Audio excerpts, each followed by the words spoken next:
বগুড়ায় দ্বিতীয় ধাপে ভর্তুকি মূল্যে টিসিবির পণ্য বিতরণ কার্যক্রম শুরু হয়েছে।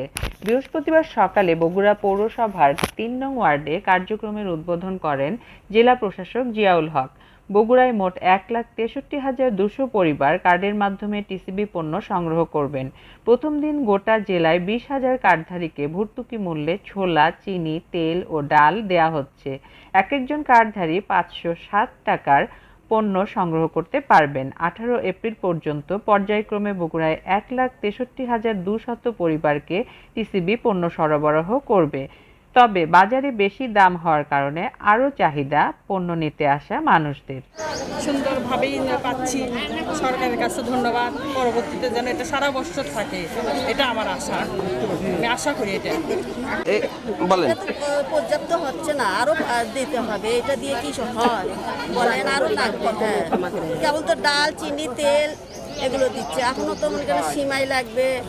তারপর জানিয়েছেন মোহাম্মদ মনির হোসেন, আমাদের বগুড়া জেলা প্রতিনিধি। জয় টেলিভিশন নিউজ ডেস্ক। মুক্তিযুদ্ধের চেতনায় উজ্জীবিত জয় টিভি আপনাদের পাশে।